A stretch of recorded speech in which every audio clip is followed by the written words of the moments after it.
Shalom semuanya, so good to see you guys. Mari kita sama-sama sebelum memulai ibadah ini kita menyembah Tuhan. Teman-teman udah di bawah ini ada request prayer untuk teman-teman yang mau minta didoakan, boleh klik di request prayer di bawah ini. Kita mau menyiapkan hati kita teman-teman sebelum kita memulai ibadah kita.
tempat ini mengalirlah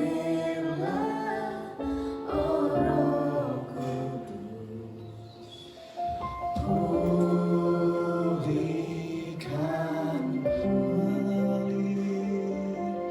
mengalirlah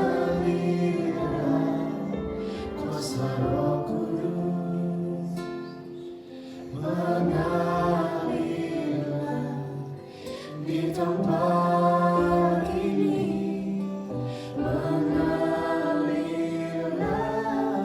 Roh Kudus, pulihkanku, pulihkan kami Tuhan, pulihkan kami dalam kuasa Roh-Mu, dalam kuasa Roh-Mu.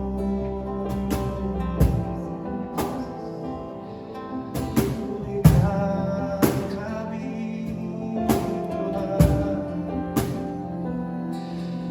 pulihkan kami Tuhan, pulihkan kami. Kami butuh kuasa-Mu, kami butuh kuasa-Mu. Di tempat ini Tuhan.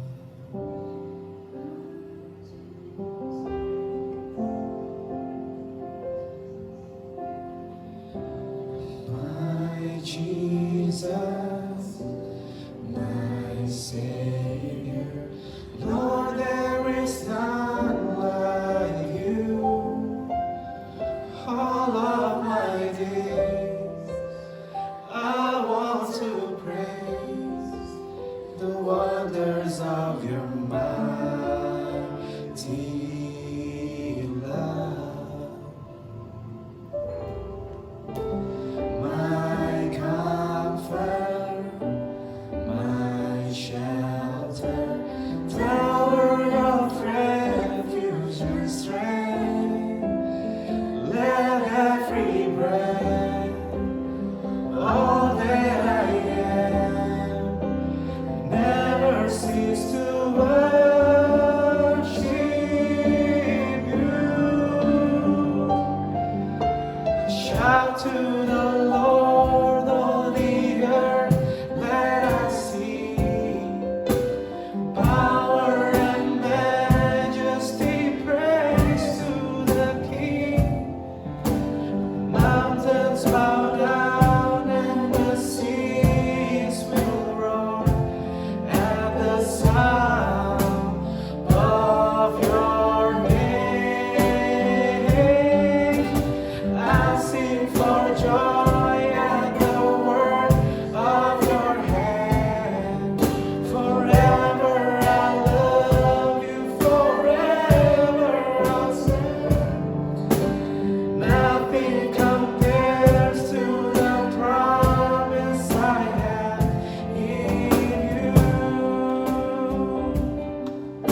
Power and majesty, praise to the King.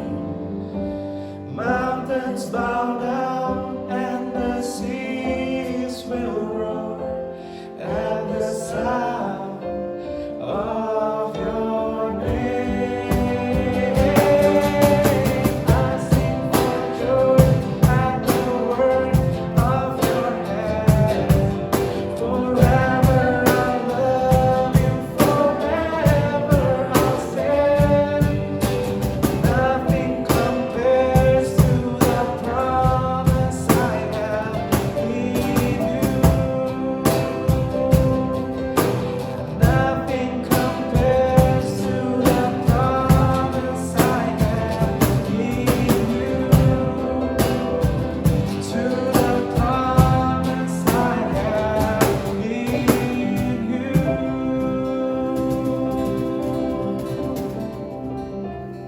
Oke teman-teman semuanya, mari kita sing sekali lagi. Saya mau ingatkan teman-teman yang mau prayer request boleh klik di bawah ini dan mari kita sama-sama untuk mendengarkan firman Tuhan.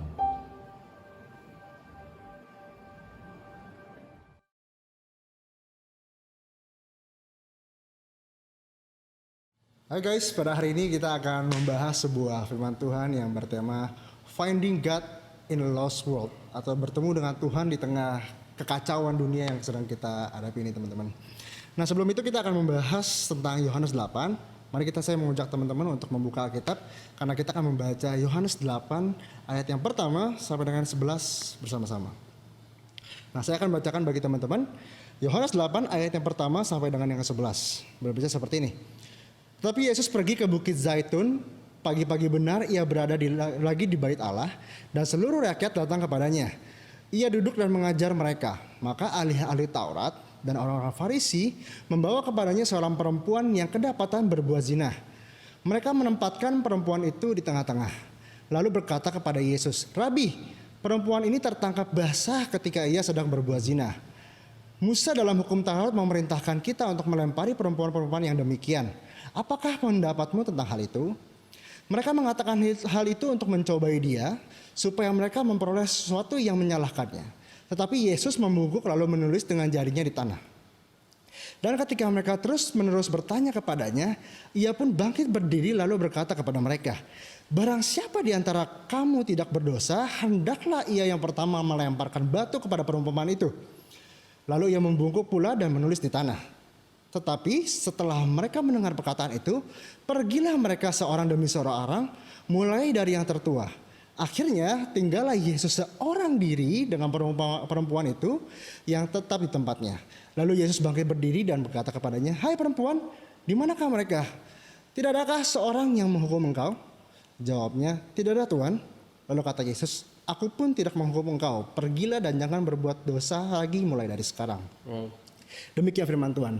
Nah teman-teman, sebelum saya ngebahas tentang Yohanes 8 ini, pernah gak sih kita tuh berada dalam suatu kondisi di mana kita tuh terdesak, atau dalam sebuah kondisi di mana kita tuh dalam sebuah perangkap, atau dalam istilahnya kita tuh kejepit, gerak ke kiri salah, ke kanan salah, atau bahkan kita tuh di dalam suatu keadaan yang di luar dari kontrol kita, tapi kita harus menghadapi permasalahan itu teman-teman.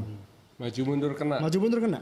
Saya tuh pernah mengalami permasalahan seperti ini. Beberapa waktu yang lalu saya ingat banget dalam sebuah bisnis, dalam bidang pekerjaan.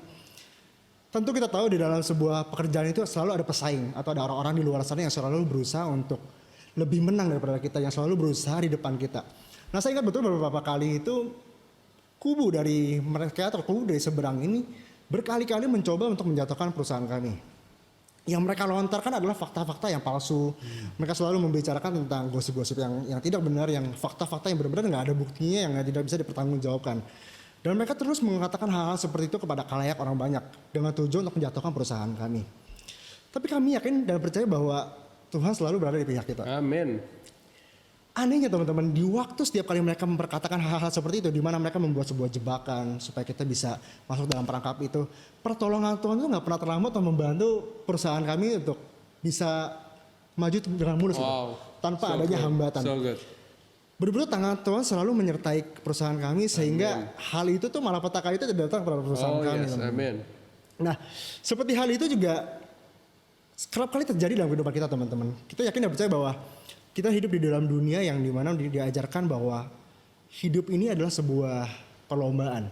Hidup ini adalah sebuah persaingan.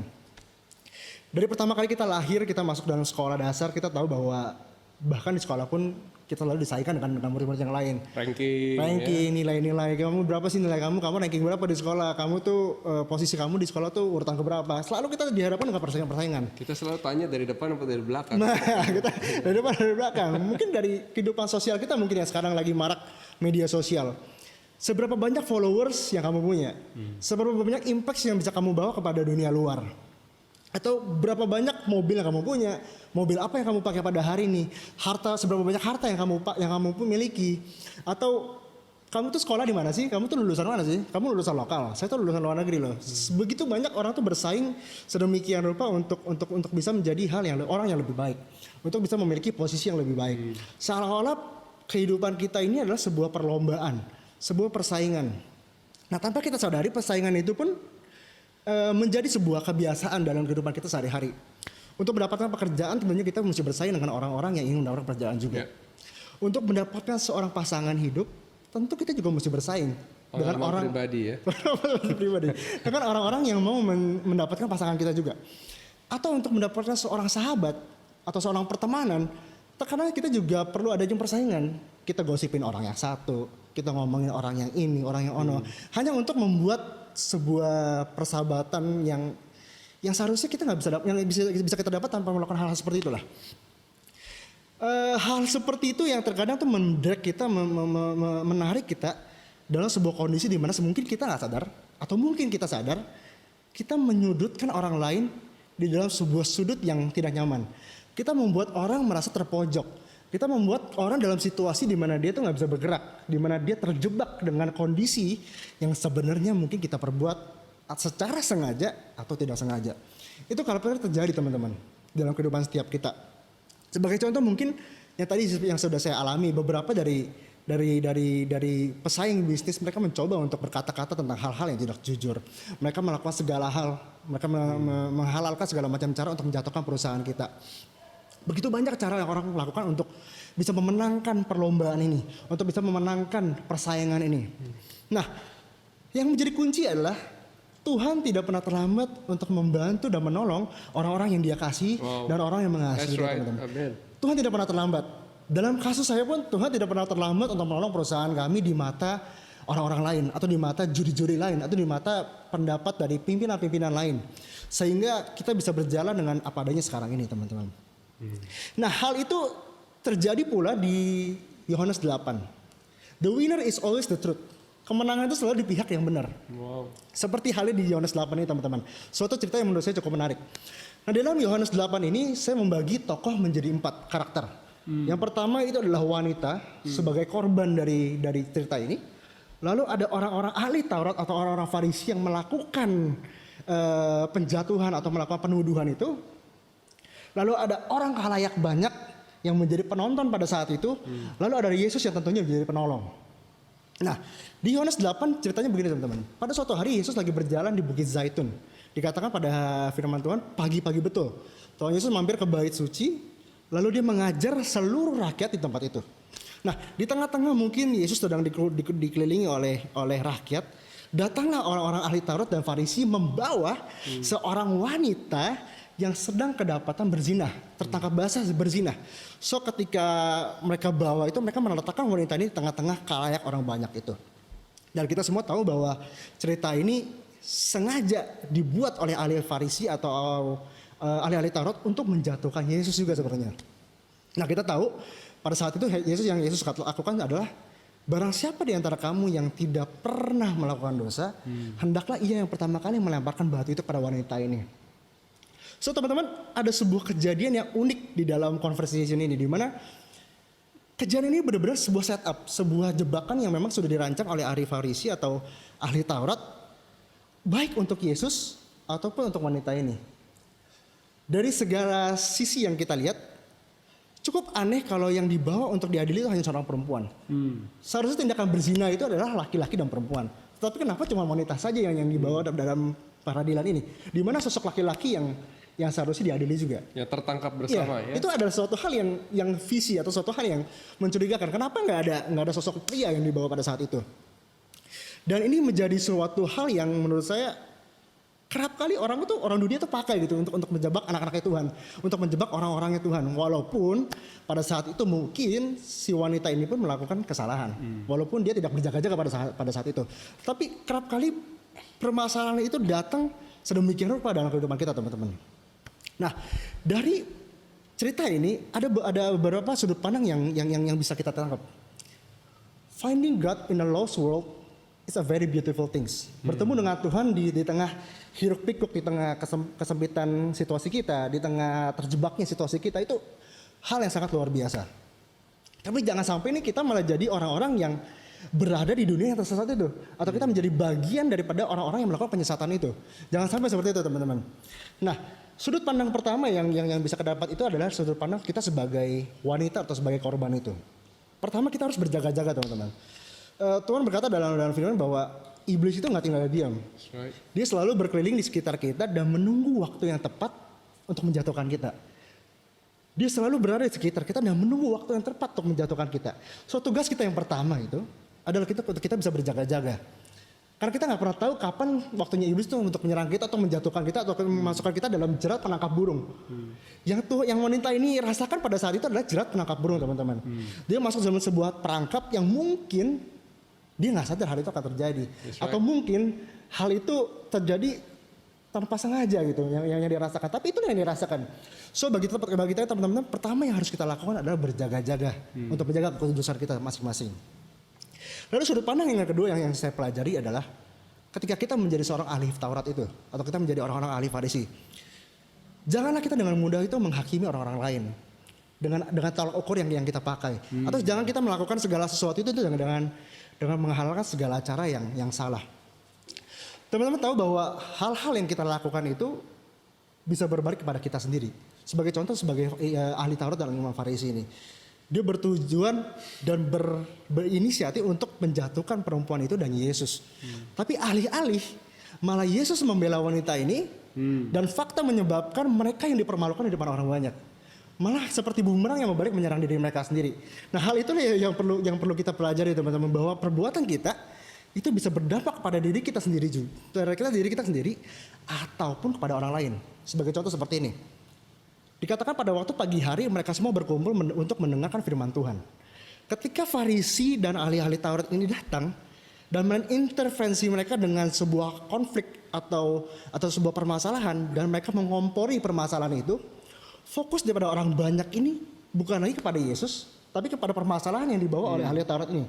Mereka semua jadi terprovokasi gara-gara si ahli Taurat sama si Imam Farisi. Dan itu kan menjadi sebuah penyesatan yang luar biasa yang kita lakukan terhadap orang-orang yang mencoba mencari Tuhan gitu. Itu yang saya dapat dari sisi ahli Farisi dan ahli Taurat. Nah, sudut pandang yang ketiga itu adalah sebagai penonton atau orang-orang banyak yang ada di situ.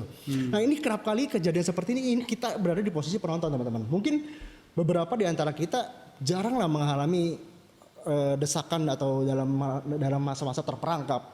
Mungkin beberapa di antara kita nggak semuanya, wah saya nggak terlalu terperangkap. Atau mungkin kalian berada di posisi penonton mungkin. Nah, pada saat kalian berada di posisi penonton, penting juga untuk kalian tuh bisa memilah manakah yang benar, manakah yang salah.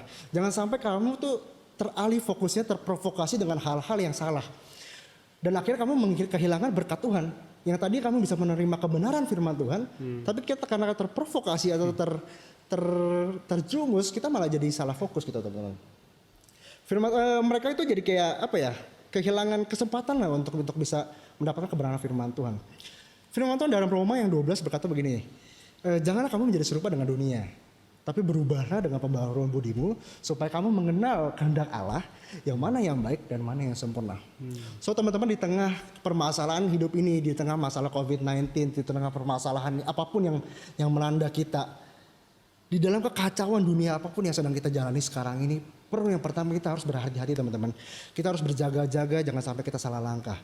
Yang kedua, kita harus memperhatikan apa yang menjadi buah bibir kita atau apa yang menjadi tindakan kita terhadap menghakimi sesama kita manusia atau sama teman-teman kita.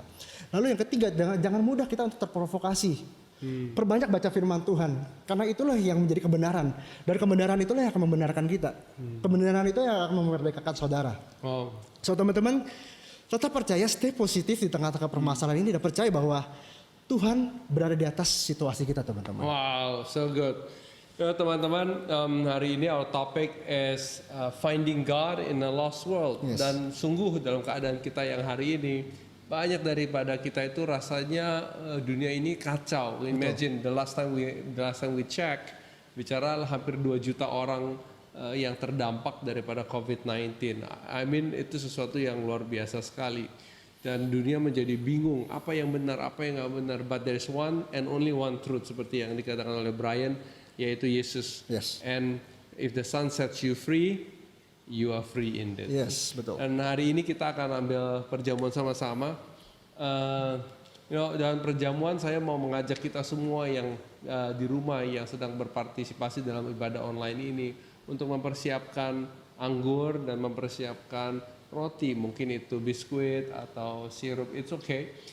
Karena yang paling utama bagi kita dalam sebuah perjamuan adalah bahwa kita mengingat pengorbanan Yesus bagi kita di kayu salib. Bagi kita ini ada suatu remembrance, sesuatu yang mengingatkan kita all the time kita lakukan bahwa Yesus telah mati bagi kita dan Yesus telah memerdekakan kita, saudara dan saya. So, mari kita persiapkan anggur dan roti tersebut, mungkin bisa mulai diambil dan sementara kita mempersiapkan sama-sama, kita doa ya sama-sama. Bapak terima kasih.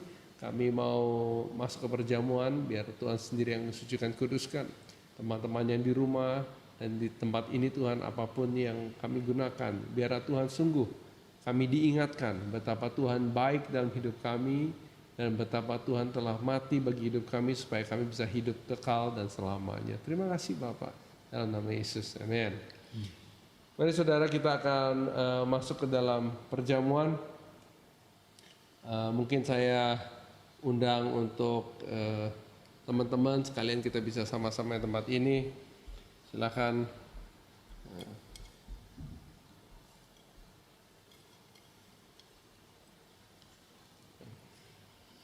Sama-sama ya, kita bangkit berdiri mungkin. Sebab apa yang telah kuteruskan kepadamu telah aku terima dari Tuhan, yaitu bahwa Tuhan Yesus pada malam waktu ia diserahkan, ia mengambil roti. Mari kita angkat roti ini di tangan kanan kita sama-sama. Dan sesudah itu ia mengucap syukur atasnya, ia memecah-mecahkannya dan berkata, inilah tubuhku yang diserahkan bagi kamu. Perbuatlah ini menjadi peringatan akan aku. Saudara-saudara yang kekasih, bukankah roti ini adalah persekutuan kita bersama dengan Kristus? Mari kita makan dalam nama Tuhan Yesus.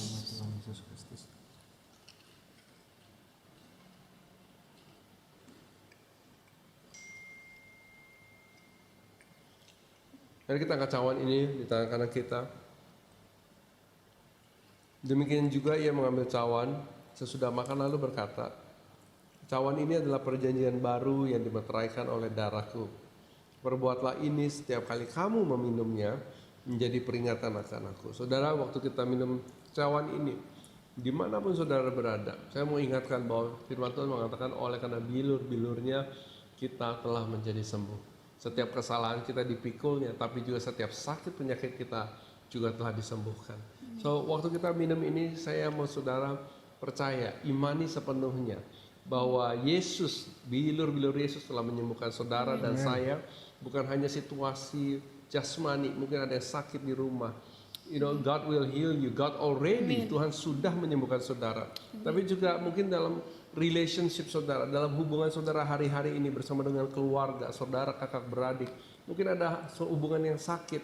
Biar hari ini juga melalui perjamuan ini, Tuhan Yesus sendiri yang menyembuhkannya dan sudah menyembuhkannya. Mungkin dalam keadaan ini saudara, kita mengalami sakit penyakit dari sisi ekonomi kita mengalami tantangan yang luar biasa. Saya mau saudara perkatakan, percaya dan imani bahwa melalui perjamuan ini Tuhan Yesus sudah menolong saudara. Amin. So mari kita angkat cawan ini dan kita minum sama-sama di dalam nama Tuhan Yesus.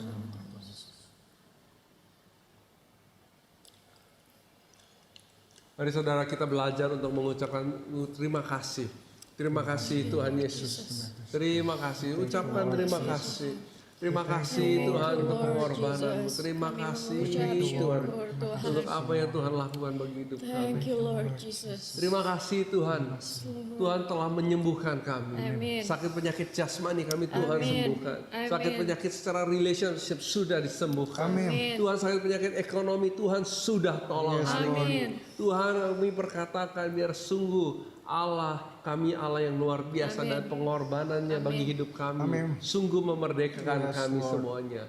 Terima kasih Tuhan, berkat-Mu sempurna, pertolongan-Mu sempurna, selalu tepat waktu, tidak pernah ditinggalkan, tidak pernah dicurangi, tidak pernah gagal, selalu iya dan amin dalam hidup saudara dan dalam hidup kami semua. Bapak terima kasih, biar hari-hari ini terus Tuhan angkat naik dan bukan turun, jadi kepala dan bukan jadi ekor. Tuhan keluar masuk kami diberkati. Amin. Bapak terima kasih ya.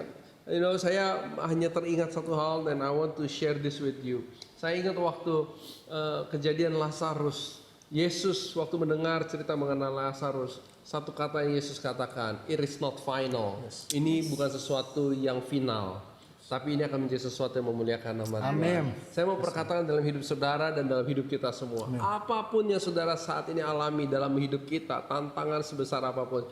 Saya mau perkatakan, firman Tuhan mengatakan it is not final. Dan selama Tuhan mengatakan itu tidak final saudara, maka itu tidak akan pernah jadi final. Dan pada akhirnya seperti kita tahu, Yesus masuk ke kuburan itu, berdiri di depan kuburan Lazarus dan berkata, Lazarus keluarlah.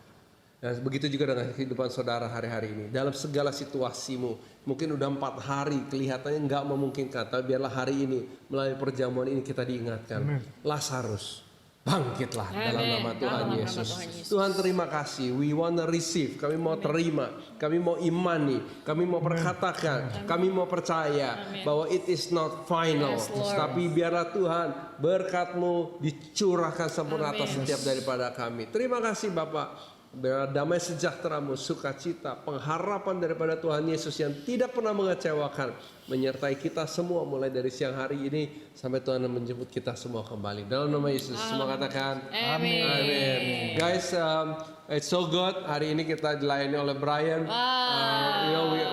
We are so blessed, Brian. Thank you so much. And don't forget to join us di C3 2020 online church.